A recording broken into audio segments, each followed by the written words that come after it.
तो आइए इस वीडियो में मैथ के महत्वपूर्ण क्वेश्चंस पर चर्चा करेंगे जो आपके आने वाले मेघा छात्रवृत्ति परीक्षा के लिए काफ़ी महत्वपूर्ण होगा। तो इसलिए आप लोग वीडियो को ध्यान से देखिएगा और इस वीडियो के अंदर में हम आपको जो भी समझाने का प्रयास करेंगे आप लोग उसको एक बेहतरीन तरीका से समझने का प्रयास कीजिएगा। तो चलिए दोस्तों वीडियो को शुरुआत करते हैं। आज के इस वीडियो में हम लोग परमेय संख्या इस चैप्टर को शुरुआत करेंगे। इस चैप्टर से जो भी क्वेश्चन आपके एनएमएमएस परीक्षा यानी कि राष्ट्रीय आय मेघा छात्रवृत्ति परीक्षा में पूछे जाएंगे उसका जवाब आप लोग एक बेहतरीन तरीका से दे सकते हैं। यदि आप लोग इस वीडियो को शुरू से लेकर के अंतिम तक एक बेहतरीन तरीका से देख लेते हो तो 2 या 3 क्वेश्चंस इस चैप्टर से बराबर हमेशा क्वेश्चंस पूछा जाता है आपके एनएमएमएस परीक्षा में। तो उन सारे प्रश्नों का जवाब आप लोग एक बेहतरीन तरीका से दे सकते हो। तो इसलिए वीडियो को ध्यान से और एक बेहतरीन तरीका से समझने का प्रयास कीजिएगा, क्योंकि बात है 2 या 3 क्वेश्चंस का। अगर आप लोग मैथ में 2 या 3 क्वेश्चंस कम से कम इस चैप्टर से सही कर लेते हो तो आपका रिजल्ट 100% क्लियर हो जाएगा। समझ गए ना। देखिए यहाँ पे परमेय संख्या किसे कहते हैं। जब चैप्टर को शुरुआत कर रहे हैं तो चैप्टर के बारे में जानकारी प्राप्त करेंगे ना। तो परमेय संख्या किसे कहते हैं, तो वैसी संख्या को परमेय संख्या कहते हैं जिसे हम बट्टा के रूप में लिख सकते हैं। कई बार अक्सर हम लोग बुक यानी कि किताब में देखते हैं कि वैसी संख्या जिसे हम लोग P/Q के रूप में लिख सकते हैं उसे हम परमेय संख्या कहते हैं। क्या A/B के रूप में लिख सकते हैं उसको क्या परमेय संख्या नहीं कहेंगे। C/D के रूप में लिख सकते हैं, क्या उसको परमेय संख्या नहीं कहेंगे। सारे को परमेय संख्या कहेंगे। जिसको भी हम लोग बट्टा के रूप में लिख सकते हैं उसी को कहते हैं परमेय संख्या। चाहे A/B, चाहे P/Q, चाहे C/D, चाहे E/F, चाहे राम/श्याम, किसी संख्या को जब हम लोग बट्टा के रूप में लिख देते हैं उसी को कहते हैं परमेय संख्या। जैसे कि -2, क्या ये परमेय संख्या है? हाँ ये परमेय संख्या है। बोलिएगा कैसे? क्योंकि -2/1 कर सकते हैं। 3, क्या ये परमेय संख्या है? हाँ इसको भी बट्टा के रूप में 1 लिख सकते हैं। किसी के बट्टा के रूप में तो 1 लिख सकते हैं। इसका मतलब जिसको हम लोग बट्टा के रूप में लिख सकते हैं उसी को कहते हैं परमेय संख्या। इससे क्वेश्चन पूछा जाएगा, इसलिए भयभीत नहीं होइए। हमने राष्ट्रीय आय मेघा छात्रवृत्ति परीक्षा के ऊपर बहुत सारे वीडियो बना दिए हैं। तो यदि आप लोग पास करना चाहते हैं, 100% आपका लक्ष्य है, उद्देश्य है किसी एग्जाम को हमको पास करना ही है, तो आप लोग सारे वीडियो को देख लीजिए। 100% हम गारंटी देते हैं कि आपको पास करने से कोई नहीं रोक पाएगा। समझ गए ना। देखिए इसको बट्टा के रूप में लिख सकते हैं। -2 एक परमेय संख्या है, 3 भी एक परमेय संख्या है। देखिए 3/4, इसके बाद 6/4, ये सब क्या है? ये सारे परमेय संख्या है। तो जिसको भी हम लोग बट्टा के रूप में लिख सकते हैं, जैसे कि यहाँ देखिए 0.3 पॉइंट को उड़ाएंगे तो देखिए आ गया, यानी कि 3/10, यानी कि 0.3 भी क्या है? एक परमेय संख्या है। 0.9, 0.009, ये सब क्या है? परमेय संख्या। पॉइंट को उड़ाएंगे, पॉइंट का मतलब 1 और पॉइंट के बाद एगो संख्या तो एगो 0, पॉइंट का मतलब समझिए 1 और पॉइंट के बाद 3 गो संख्या है तो 3 गो 0।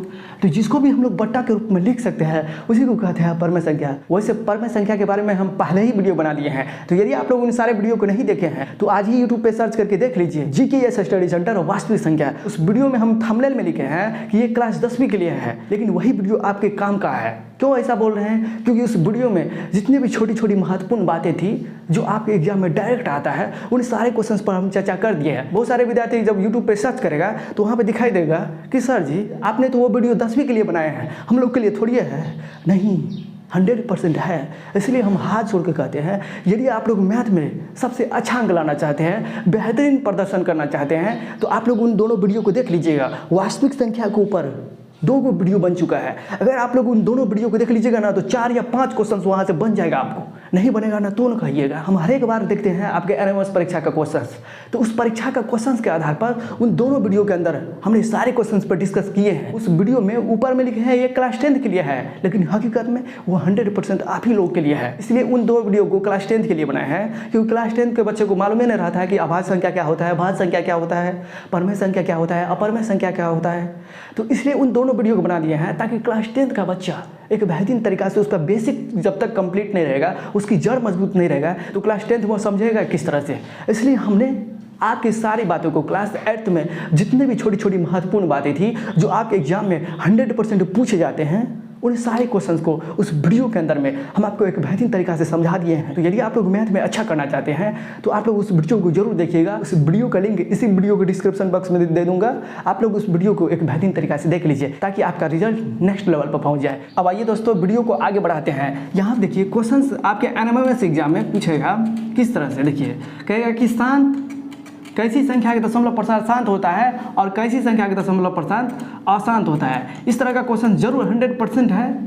ये क्वेश्चन पूछा जाएगा कि किसी संख्या का दशमलव प्रसार शांत होगा, उसको कब कहेंगे शांत होगा और कब कहेंगे किसी संख्या का दशमलव प्रसार अशांत होगा। तो देखिए यहाँ पे 2 पर पावर m गुना 5 पर पावर n, इसके रूप में किसी संख्या की हर के आवाज गुणनखंड आ जाएगा तो उसको कहेंगे शांत। और जब 2 पर पावर m गुना 5 पर पावर n के रूप में हर के आवाज गुणनखंड नहीं आएगा तो उसको कहेंगे अशांत। आइए ना एग्जाम्पल के माध्यम से हम आपको एक बेहतरीन तरीका से समझाने का प्रयास करते हैं कि किस प्रकार की संख्या को कहेंगे शांत दशमलव प्रसार और किस प्रकार की संख्या को कहेंगे अशांत दशमलव प्रसार। देखिए यहाँ पे कहा देगा कि 2/8, 3/20, 4/5, 6/3, 7/21, 8/35, इन सारे का दशमलव प्रसार बताना है कि किस संख्या का दशमलव प्रसार शांत होगा कि कौन सी संख्या का दशमलव प्रसार अशांत होगा। यदि आप लोग इतने सारे क्वेश्चंस को बना लीजिएगा तो 100% आपके एनएमएमएस परीक्षा में जो भी क्वेश्चंस पूछे जाएंगे उसका जवाब आप लोग एक बेहतरीन तरीका से दे दीजिएगा। तो चलिए दोस्तों अब इन सारे प्रश्नों को बनाने का प्रयास करते हैं। तो देखिए यहाँ पे 2/8 हम क्या आपको बताए कि किसी संख्या का दशमलव प्रसार चेक करना है तो उसके हरों का आवाज गुणनखंड निकालेंगे। जब ये हरों का आवाज गुणनखंड निकालेंगे अगर 2 और 5 के रूप में आ गया तो उसको क्या कहेंगे शांत कहेंगे। यहाँ पे हर इसमें कौन है 2 है कि 8 है, तो ऊपर वाले को क्या कहते हैं अंश और नीचे वाले को क्या कहते हैं हर, यानी कि ये हर हुआ 8 हुआ। अब 8 का क्या करते हैं आवाज गुणनखंड निकालते हैं तो 2 चौका 8, 2 दूना 4। अब देखिए 2 पर पावर क्यू, यहाँ देखिए 8 को किस तरह से लिख सकते हैं 2 गुना 2 गुना 2, तो 3 बार आया है तो 2 पर पावर क्यू, तो 2 पर पावर क्यू के रूप में है लेकिन यहाँ पे 5 नहीं है। जब ये 5 नहीं है तो गुना 5 पे पावर 0 लिख सकते हैं। देखिए यहाँ पे 2 पर पावर क्यू था लेकिन 5 के रूप में कोई नहीं था तो 5 पर पावर 0 लिख सकते हैं। अब बोलिएगा सर जी ये क्यों लिख सकते हैं। यहाँ देखिए 5 पर पावर 0, 6 पर पावर 0, 7 पर पावर 0, किसी भी संख्या पर पावर 0 का मतलब क्या होता है 1 होता है। क्या होता है इस बात को हमेशा याद रखिएगा कि किसी संख्या के पावर 0 है तो उसका मतलब 1 होगा। 6 पर पावर 0 1, 7 पर पावर 0 का मतलब 1। यहाँ देखिए 5 पर पावर 0 का मतलब हुआ 1 और 2 पर पावर क्यू का मतलब हुआ 8, तो 8 गुना 1, तो 8 गुना 1 का मतलब क्या हुआ 8, यानी कि 8 के मान में किसी प्रकार का बदलाव नहीं हुआ। जब किसी प्रकार का बदलाव नहीं हुआ तो 5 पर पावर 0 लिख सकते हैं। यानी कि इस बात से हम लोग को इस बात की जानकारी मिली कि यदि हरों का आवाज गुणनखंड केवल 2 के रूप में आ जाए तो उसको 5 पर पावर 0 बिठा करके काम कर सकते हैं, यानी कि उसे हम लोग 2 पर पावर क्यू गुना 5 पर पावर 0 के रूप में लिख सकते हैं।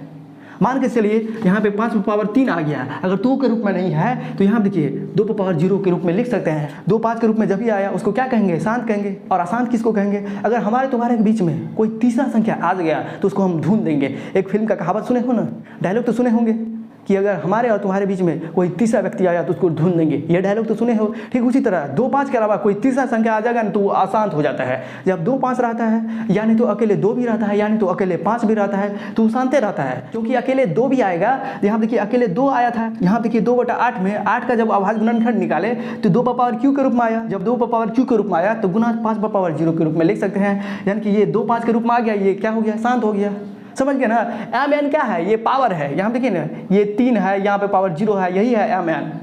एम एन का मतलब क्या हुआ पावर, पूर्णांक है। समझ गए इसके बारे में। यानी कि 2/8 का दशमलव प्रसार क्या हो जाएगा शांत हो जाएगा। अगर हमारे और तुम्हारे बीच में कोई तीसरा व्यक्ति आएगा तो वो बचेगा नहीं। ठीक उसी तरह किसी हर के आवाज गुणनखंड में 2 और 5 के अलावा कोई तीसरा संख्या आ जाएगा तो कहेगा कि हम अशांत नहीं रहेंगे, मार देंगे। समझ गए। अब तो इस तरह से आप लोग समझ गए होंगे कि शांत किसको कहेंगे अशांत किसको कहेंगे। यहाँ पे 3/20 का दशमलव प्रसार क्या होगा, तो हम क्या बताएं किसी संख्या का दशमलव प्रसार आपको ज्ञात करना है कि शांत होगा कि अशांत होगा, तो उसके हर का आवाज गुणनखंड निकालिए। तो देखिए हर है 20, 2 पर पावर 2 गुना 5 पर पावर 1, क्योंकि 5 अकेले है तो 5 पर पावर 1 लिख सकते हैं। यहाँ पे देखिए 2 और 5 के रूप में आ गया। जब ये 2 5 के रूप में आया तो क्या हो जाएगा शांत हो जाएगा। हमारे तुम्हारे बीच में अगर कोई तीसरा व्यक्ति नहीं आया है तो हम शांत रहेंगे, लेकिन हमारे और तुम्हारे बीच में कोई तीसरा व्यक्ति आ जाएगा तो उसको तो ढूंढ देंगे, तब हम अशांत हो जाएंगे, लड़ाई करने लगेंगे। ठीक उसी तरह 2 और 5 के अलावा जब भी कोई तीसरा संख्या आ जाएगा तो वो अशांत हो जाएगा। यहाँ देखिए अकेले 5 है, अकेले 5 है। एक बात और याद रखिए कि जिस संख्या के हरों के आवाज गुणनखंड में केवल 2 भी आ जाए, केवल 5 भी आ जाए तो उसका दशमलव प्रसार शांत होगा। अब आइए ना यहाँ देखिए ना 4/5 केवल 5 आया है, तो केवल 5 आया है तो इसको 5 पर पावर 1 लिख सकते हैं। जब 5 है और कहता है कि हम शांत कब होंगे, जब 2 और 5 के रूप में आएगा तब। 5 तो है लेकिन यहाँ पे 2 नहीं है, तो जब ये 2 नहीं है तो यहाँ देखिए गुना 2 पर पावर 0 तो कर सकते हैं। 5 आया है लेकिन यहाँ पे कह रहा है कि 2 पर पावर m गुना 5 पर पावर m के रूप में रहेगा, यानी कि 2 और 5 के रूप में रहेगा, दोनों कहेंगे उसको शांत। तो 5 पर पावर 1 5 तो है लेकिन यहाँ पे 2 नहीं है। जब ये 2 नहीं है तो 2 पावर 0 तो लिख सकते हैं। क्यों? क्योंकि 2 पावर 0 का मतलब 1, अब 5 पावर 1 का मतलब हुआ 5, तो 5 गुना 1 बराबर 5। तो इसके मान में क्या बदलाव आया? जब ये 5 के मान में बदलाव नहीं आया तो इसका मतलब क्या है? 2 पावर 0 गुना 5 पावर 1 के रूप में लिख सकते हैं। आप देखिए 2 5 के रूप में आ गया। जब ये 2 5 के रूप में आ जाएगा उसको क्या कहेंगे? शांत कहेंगे। समझ गए ना? तो इस तरह से क्वेश्चन जरूर पूछा जाएगा, यानी कि 4/5 का दशमलव प्रसार क्या हो जाएगा? तो शांत हो जाएगा। इस सवाल से आपको इस बात की जानकारी मिली कि हरों के आवाज गुणनखंड में केवल 5 भी आ जाए, केवल 2 भी आ जाए तो पर भी उसको क्या कहेंगे? शांत कहेंगे। केवल 5 आता है तो 2 पावर 0 के रूप में लिख सकते हैं, तो 2 और 5 के रूप में आ गया। केवल 2 आता है तो 5 के पावर 0 के रूप में लिख सकते हैं, तो 2 और 5 के रूप में आ जाता है, तो उसी को न कहेंगे शांत, जिसके हरों के आवाज गुणनखंड 2 और 5 के रूप में आ गया। समझ गए ना? इसी तरह से देखिए 6/3 को सॉल्व कीजिए, इसका दशमलव प्रसार क्या हो जाएगा? तो देखिए 3 का क्या करेंगे? 3 × 3 तो 3 गुना 1।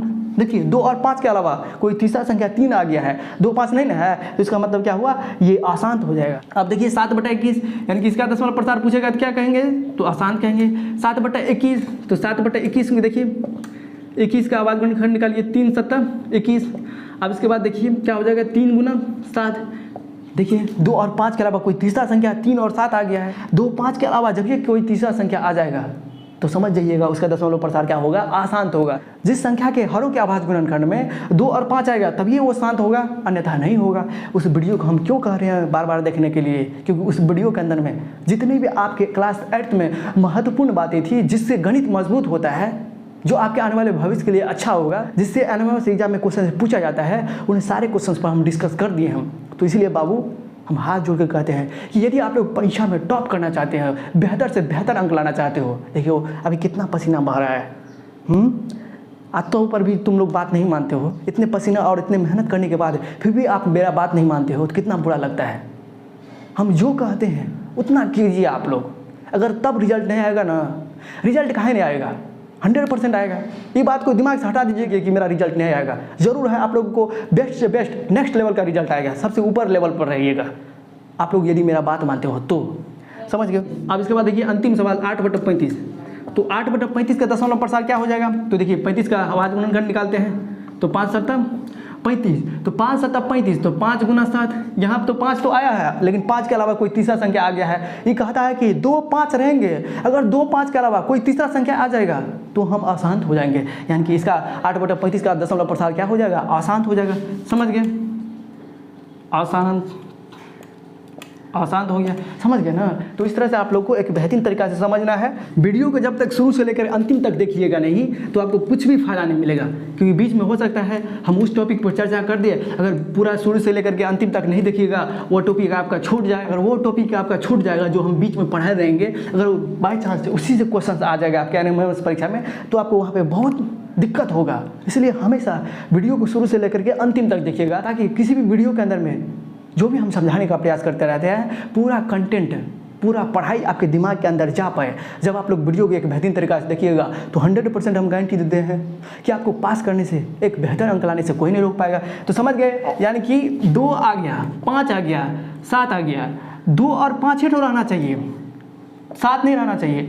मान के चलिए 5 आ गया, 3 आ गया और 2 भी आ गया है, गुना 9 भी आ गया है। आप तो बोलिएगा सर जी 2 5 तो आया है, तो क्या इसको शांत नहीं कहेंगे? नहीं कहेंगे। 2 5 आएगा और 2 5 के अलावा अगर कोई तीसरा संख्या आ जाएगा तब उसको अशांत कहेंगे। बार बार हम कह रहे हैं कि 2 5 आएगा, सिर्फ 2 5 आएगा तब उसको कहेंगे शांत। सिर्फ अकेले 2 आएगा, सिर्फ अकेले 5 आएगा तब उसको कहेंगे शांत। लेकिन 2 5 रहेगा और उसके साथ साथ कोई तीसरा भी संख्या रहेगा तो उसको शांत नहीं कहेंगे। बहुत सारे विद्यार्थी कहेगा सर जी बोले थे 2 5 आएगा, तो उसी को नहीं कहेंगे शांत। अब यहाँ पे नहीं देख रहा है बच्चा कि 2 5 के अलावा 3 भी है, 9 भी है। तो सारे क्वेश्चंस को एक बेहतरीन तरीके से समझते जाइए। अब तो समझ गए होंगे कि सिर्फ 2 या 5 ठो आना चाहिए, यानी तो अकेले 2 आना चाहिए, यानी तो अकेले 5 आना चाहिए। अगर 2 5 के अलावा कोई तीसरा संख्या आ जाएगा तो उसको क्या कहेंगे? अशांत कहेंगे। अब आइए यहाँ से बहुत सारे महत्वपूर्ण क्वेश्चंस पर हम चर्चा करेंगे जो आपके एग्जाम में जरूर पूछा जाएगा। अब आ गई प्रश्न की बारी। देखिए यहाँ पे कहेगा, देखिए ना, कहेगा कि गुणात्मक तत्समक पूछा गया क्वेश्चन है VVF। गुणात्मक तत्समक क्या होता है? गुणात्मक तत्समक का मतलब ये हुआ कि ऐसी कौन सी संख्या है जिसको किसी संख्या में गुणा करने के बाद उस संख्या में बदलाव नहीं होता है। गुणात्मक तत्समक का मतलब एक बार और हम समझा देते हैं कि ऐसी कौन सी संख्या है जो किसी संख्या के साथ गुना करेंगे तो उस संख्या के मान में बदलाव नहीं होगा। तो गुणात्मक तत्समक का मतलब होता है एक देखिए, एक किसी भी संख्या में गुना कीजिए तो उसके मान में बदलाव नहीं आएगा। यहाँ देखिए 5 गुना 1 तो 5, 6 गुना 1 तो 6, 7/8 गुना 1 तो 7/8, -5 गुना 1 तो -5। यहाँ देखिए 5 गुना 1 तो 5, 6 गुना 1 तो 6, 7/8 गुना 1 बराबर 7/8। यानी कि गुणात्मक तत्समक का मतलब क्या हुआ? अब तो आप लोग समझ गए हो। गुणात्मक तत्समक का मतलब यह होता है कि ऐसी कौन सी संख्या है जो किसी संख्या में गुना करेंगे, जिसको किसी संख्या में गुना करेंगे तो उस संख्या के मान में बदलाव नहीं होगा। तो 1 ही है। 1 किसी संख्या में तब न कहते हैं 6 1 6, 7 1 7, 2 1 2, 2 1 2। यानी कि 1 लेकर के किसी संख्या में गुना करते हैं तो उस संख्या के मान में बदलाव नहीं होता है। तो गुणात्मक तत्समक का मतलब क्या हुआ? 1 हो गया। कहेगा कि परमेय संख्या का गुणात्मक तत्समक क्या होगा? परमेय संख्या के यही क्वेश्चन पूछा गया था। तो किसी संख्या का गुणात्मक तत्समक क्या होता है? देखिए ना, तो 1 ही होगा। किसी संख्या का गुणात्मक तत्समक हमेशा क्या होगा? 1 होगा। इस बात को हम लोग याद रख लेंगे। समझ गए ना? चाहे परमेय संख्या का गुणात्मक तत्समक कहे यानी तो अपरमेय संख्या का गुणात्मक तत्समक कहे, किसी संख्या का गुणात्मक तत्समक एक ही होता है, क्योंकि एक ही पूरे ब्रह्मांड में एक ऐसी संख्या है जिसको किसी संख्या में गुना करने पर उस संख्या के मान में किसी प्रकार का बदलाव नहीं होता है। एक ही ना है। क्या 2 भी है? 2 नहीं है। 6 को 2 से गुना कीजिए तो 6 दूना 12 हो जाता है, बढ़ जाता है। मान के चलिए यहाँ देखिए 5 है। 5 में किस संख्या लेकर गुना करेंगे कि 5 के मान में बदलाव नहीं आएगा? तो देखिए 5 में 2 लेकर गुना करेंगे तो 5 दूना 10, यहाँ पर 10 है, यहाँ पर 5 है, तो मान में बदलाव हो गया। 5 में ऐसी कौन सी संख्या है कि जिस संख्या लेकर 5 में गुना करेंगे तो 5 के मान में बदलाव नहीं होगा? तो दुनिया का एक ही संख्या है, वह है कौन? 1 है। 1 गुना 5 बराबर 5। देखिए यहाँ पे 1 लेके 5 में गुना किए तो 5 है, इसके मान में बदलाव नहीं आया। इसलिए कहते हैं कि किसी भी संख्या का गुणात्मक तत्समक 1 होता है। चाहे परमेय संख्या के बारे में पूछ दे कि परमेय संख्या का गुणात्मक तत्समक क्या होता है, तो 1 होता है। इस तरह से क्वेश्चन कई बार पूछा गया है। आप तो समझ गए होंगे। आइए ना, बहुत सारे क्वेश्चन पर डिस्कस करना है आज के इस क्लास से। परमेय संख्या से जो भी क्वेश्चन पूछा जाएगा ना, तो आप लोग उसका जवाब एक बेहतरीन तरीका से दे सकते हो। आप देखिए यहाँ पे योज तत्समक, योज तत्समक, योज तत्समक। इससे पहले हम क्या बताएं? गुणात्मक तत्समक। गुणात्मक तत्समक का मतलब क्या हुआ? ऐसी कौन सी संख्या है जो किसी संख्या में गुना करने पर, क्योंकि गुणात्मक तत्समक का मतलब क्या हुआ? गुना करने पर उस संख्या के मान में बदलाव नहीं होगा। तो किसी भी संख्या का गुणात्मक तत्समक 1 होता है। ठीक उसी तरह से यहाँ पर समझिए योज तत्समक। ऐसी कौन सी संख्या है जो किसी संख्या में जोड़ेंगे, क्योंकि योज का मतलब क्या हुआ? जुड़ना, योग करना, प्लस करना। कि दुनिया में ऐसी कौन सी संख्या है जिसको किसी संख्या के साथ जोड़ने पर उस संख्या के मान में बदलाव नहीं आएगा? यहाँ देखिए 6 है। 6 में ऐसी कौन सी संख्या जोड़ेंगे कि 6 के मान में किसी प्रकार का बदलाव नहीं आएगा? तो कहिएगा 6 में 1 जोड़ेंगे तो किसी प्रकार का मान के बदलाव नहीं आएगा। तो देखिए 6 1 7 हो गया। यहाँ देखिए यहाँ पे तो 6 है, लेकिन यहाँ पे 6 में 1 जोड़े तो 7 आ गया। तो दुनिया में एक ही संख्या है जिसको किसी संख्या के साथ जोड़ने पर उस संख्या के मान में बदलाव नहीं होता है। तो उसका जवाब क्या है? तो 0। यहाँ देखिए 6 + 0 तो क्या हो जाएगा? 6 ही होगा। देखिए इसके मान में बदलाव नहीं आया। अब देखिए 7 में क्या जोड़ेंगे कि इसके मान में बदलाव नहीं आएगा? तो 7 + 0 तो 7। इसके बाद देखिए -6 में क्या जोड़ेंगे ताकि इसके मान में बदलाव नहीं आएगा? तो -6 + 0 बराबर -6। इस तरह से आप लोग को समझना है। यानी कि योज तत्समक का मतलब समझ गए। योज तत्समक का मतलब आंसर हो गया 0। समझ गए ना? इसी तरह से आप लोग को समझना है। देखिए इस दोनों टॉपिक से किस तरह से क्वेश्चन पूछा जाएगा। कहेगा कि 5 + 0, 7 + 0 ये किसका उदाहरण है? इस तरह से दे देगा 1 नंबर में, इस तरह से दे देगा 2 नंबर में।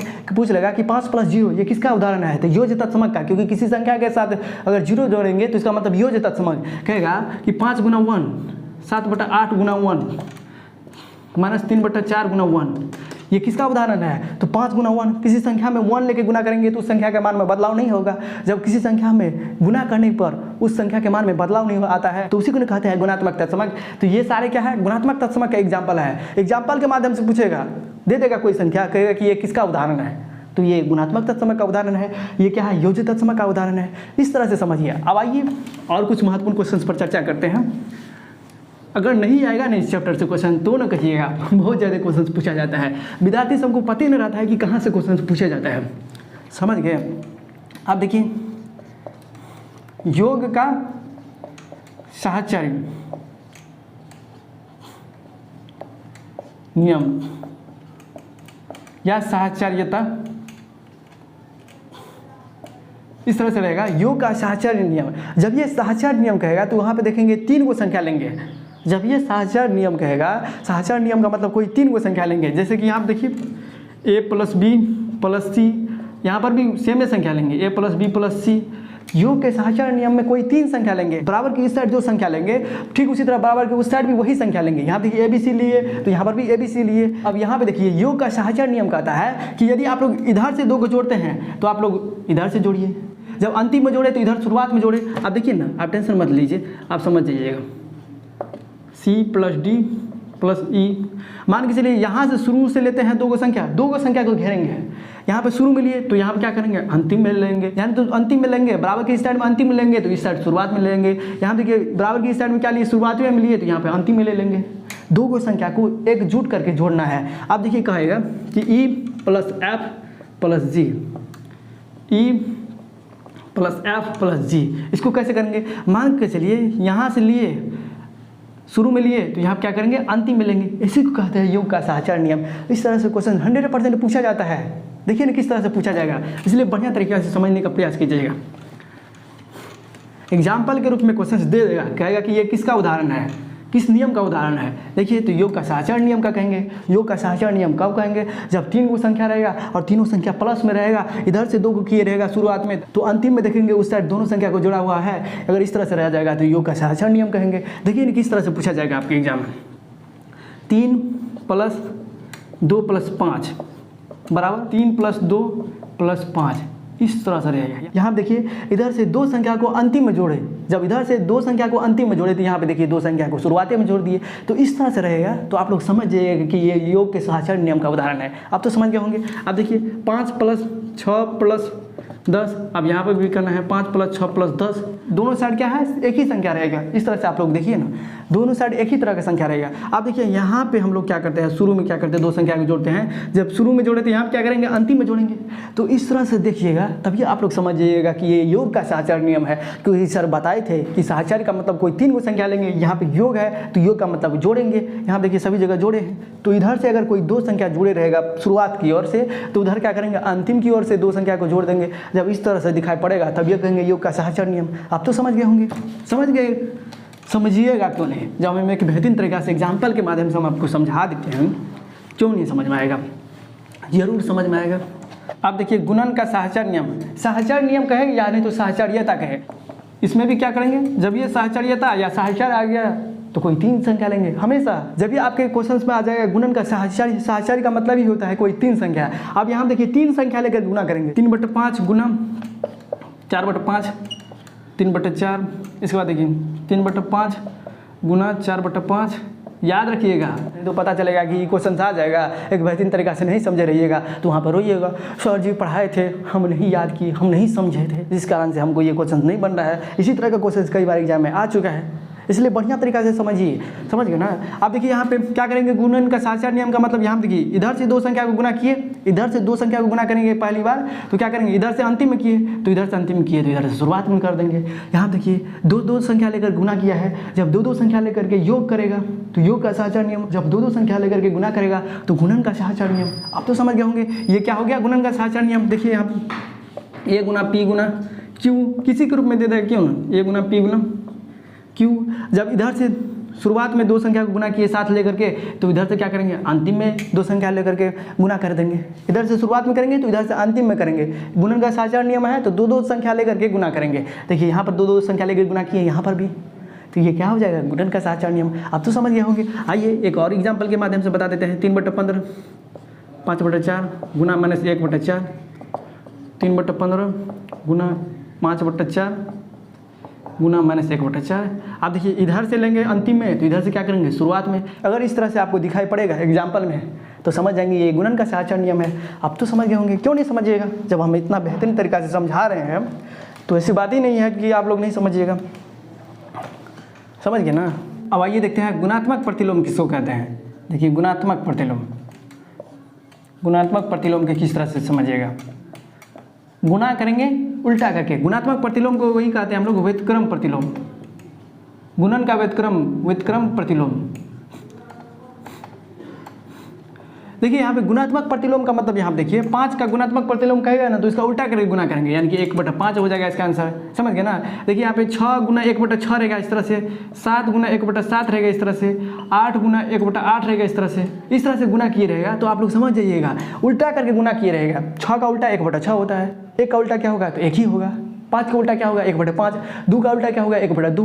यदि किसी संख्या का उल्टा बताना है तो उस संख्या को बट्टा के रूप में लिख देंगे। यहाँ देखिए 5 का उल्टा 1/5, 6 का उल्टा 1/6, 7 का उल्टा 1/7, 8 का उल्टा 1/8। इस तरह से जब भी आपको एग्जाम्पल में दिखाई देगा कि 7 गुना 1/7 क्या है तो समझिएगा वो 7 है, यहाँ पे 7 के उल्टा से गुना किया है तो इसको कह दिया गुणात्मक प्रतिलोम। आप तो समझ गए होंगे, समझ गए ना। इस तरह से भी क्वेश्चन पूछ सकता है कि -3/5 का गुणात्मक प्रतिलोम क्या हो जाएगा तो इसका हो जाएगा -5/3।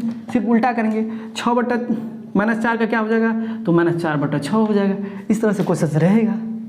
देखिए गुणात्मक प्रतिलोम का मतलब क्या होता है, उल्टा कर देंगे। यहाँ पे साइन से कोई मतलब नहीं है, साइन को उल्टा नहीं कीजिएगा, माइनस को प्लस नहीं कीजिएगा, प्लस को माइनस नहीं कीजिएगा, माइनस को प्लस नहीं कीजिएगा। यहाँ पे हमको साइन से कोई मतलब नहीं है, चिन्ह से कोई मतलब नहीं है, जोड़ है कि घटाव है, सिर्फ हमको उसको उल्टा करना है। देखिए यहाँ पे -3/5 तो -5/3, लेकिन उल्टा किए, माइनस है तो माइनस से नहीं दिए। देखिए यहाँ पे 6/-4 तो -4/6, सिर्फ उल्टा कर दिए। यहाँ देखिए 4/6 का कहेगा तो 6/4 कहेंगे। यहाँ देखिए प्लस है तो माइनस नहीं दिए, तो इस साइन को चेंज नहीं कीजिएगा, सिर्फ आपको उसको उल्टा दीजिएगा तो वो क्या हो जाएगा गुणात्मक प्रतिलोम हो जाएगा। अब आइए कुछ और क्वेश्चंस के माध्यम से हम आपको समझाते हैं। देखिए वितरण नियम किसे कहते हैं, वितरण नियम जैसे कि A गुना B + C। वितरण नियम का मतलब क्या हुआ, अब इस संख्या लेकर के इन दोनों संख्या में जब गुना करेंगे तो इसी को कहते हैं वितरण नियम। आप समझिए ना, A Guna B plus A Guna C हो जाएगा। यहाँ पे देखिए ना, A लेकर B में गुना किए तो A गुना B, और A लेकर C में भी गुना किए तो A गुना C। इस तरह से आपको दिखाई पड़ेगा तो आप लोग समझ जाइएगा कि ये वितरण नियम है। यहाँ देखिए C गुना D + E अगर रहेगा C गुना D, अगर रहेगा C गुना E, तो इस तरह से दिखाई पड़ेगा। देखिए C लेकर D में भी गुना किए, C लेकर E में भी गुना किए, तो इस तरह से जब ये दिखाई दिएगा तो उसको क्या कहेंगे वितरण नियम कहेंगे। जैसे कि दे देगा 3 गुना 5 + 6 तो 3 गुना 5 प्लस 3 गुना 6। इस तरह से आपको जब ये दिखाई देगा, देखिए 3 लेके 5 में गुना किए तो 3 लेके 6 में भी गुना किए, यहाँ देखिए गुना किए हैं, तो इस तरह से जब ये दिखाई पड़ेगा तो उसको कहते हैं वितरण नियम। अब तो समझ गए। इसी से दो क्वेश्चन पूछा गया है इससे अगले बार एग्जाम में।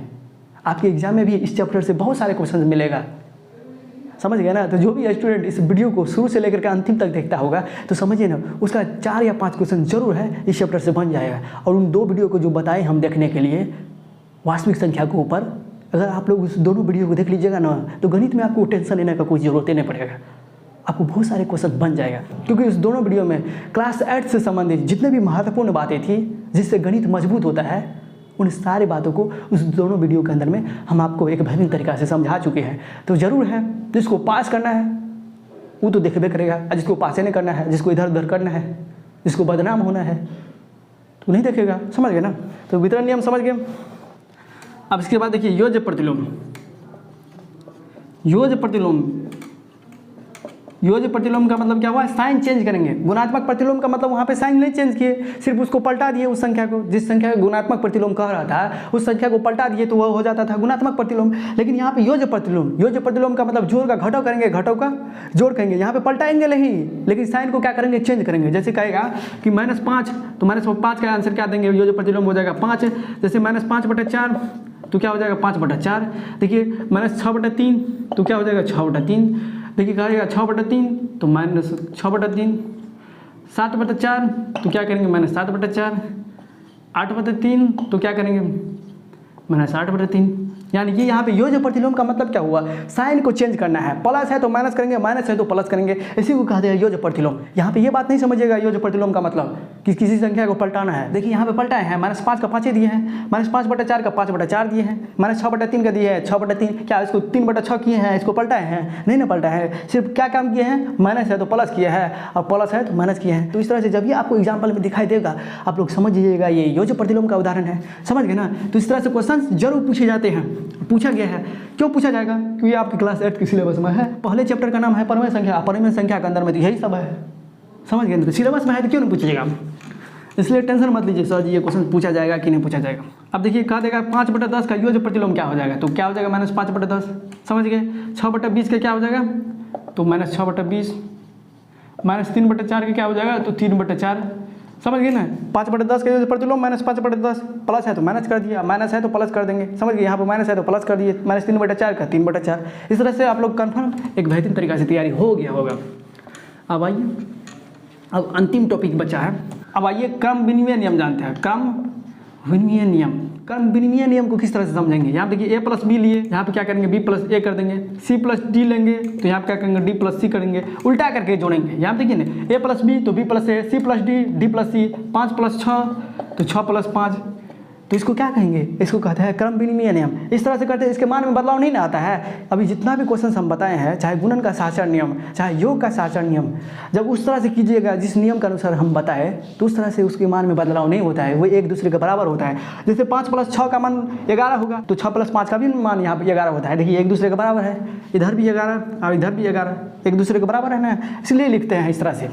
समझिए 3 प्लस 9 तो 9 प्लस 3, 12 प्लस 3 तो 3 प्लस 12, इसी को कहते हैं क्रम विनिमय नियम। समझ गए इसके बारे में। ये क्या है, योग का क्रम विनिमय नियम। ये किसका एग्जांपल है, तो योग का क्रम विनिमय नियम। देखिए योग है, प्लस है, इसी तरह से कहेगा गुणन का क्रम विनिमय नियम। गुणन का क्रम विनिमय नियम किस तरह से, देखिए 3 गुना 5 तो 5 गुना 3, 8 गुना 3 तो 3 गुना 8, 6 गुना 10 तो 10 गुना 6। यहाँ देखिए इस तरह से रहेगा, 3 गुना 5 यहाँ पे गुना किए हैं तो गुणन का क्रम विनिमय नियम। क्रम विनिमय नियम का मतलब क्या हुआ, क्रम को चेंज करके। यहाँ देखिए 3 गुना 5 के रूप में क्रम था, इस तरह से ज़्यादा था तो इसको चेंज कर दिए, 5 गुना 3 कर दिए। 8 गुना 3 था, 3 गुना 8, 6 गुना 10 था तो 10 गुना 6 कर दिए। तो इस तरह से जब ये दिखाई पड़ेगा तो आप लोग समझ जाइएगा ये क्या है, गुणन का क्रम विनिमय नियम। क्यों गुणन का क्रम विनिमय नियम है, क्योंकि यहाँ पे गुना किए हैं। ये क्यों है योग का क्रम विनिमय नियम, क्योंकि प्लस किए हैं। और इसी टॉपिक के ऊपर हमने पहले ही वीडियो बना दिए हैं, तो आप लोग उस वीडियो को भी देख लीजिएगा। इसी टॉपिक के ऊपर इससे पहले हम वीडियो बना दिए हैं, उस वीडियो का भी लिंक इस वीडियो के डिस्क्रिप्शन बॉक्स में दे दूंगा। तो इससे संबंधित यानी कि परमेय संख्या से संबंधित जो भी क्वेश्चन पूछा जाएगा उसका जवाब आप लोग बेहतरीन तरीका से दे सकते हो। इस चैप्टर से 3 या 4 क्वेश्चन जरूर पूछा जाएगा ही पूछा जाएगा, इस बात को कन्फर्म कर लीजिए। समझ गए ना। तो आज का ये क्लास आप लोगों के लिए बहुत ही महत्वपूर्ण रहा। समझ गए ना, आप लोगों ने बहुत कुछ सीखा होगा। और जो भी वीडियो हम आपको कह रहे हैं देखने के लिए, उन सारे वीडियो का लिंक इसी वीडियो के डिस्क्रिप्शन बॉक्स में दे देता हूं। आप लोग वहां से सारे वीडियो को देख लीजिएगा ताकि आपका रिजल्ट सबसे बेहतरीन आए, सबसे अच्छा आए और आपका नाम हो। तो चलिए दोस्तों, फिर मिलेंगे नए वीडियो में, तब तक के लिए हमें विदा दीजिए। जय हिंद, जय भारत। पढ़ते रहिए और इस चैनल के माध्यम से जो भी सजेस्ट किया जा रहा है, जो भी हम सजेशन दे रहे हैं, उस बात को आप लोग 100% फॉलो कीजिए। फॉलो करने के बाद 100% आपका रिजल्ट सबसे बढ़िया आएगा, टॉपर में भी टॉपर आएगा। समझ गए ना। इसलिए धैर्य बना के पढ़िए, जो भी हम आपको बता रहे हैं उसको सिर्फ बेहतरीन तरीके से समझने का प्रयास कीजिए, क्योंकि हम जिस तरह से बताएंगे उसी तरह का क्वेश्चन आपके एग्जाम में देखने को मिलेगा, 100% है। चलिए दोस्तों, फिर मिलेंगे नए वीडियो में।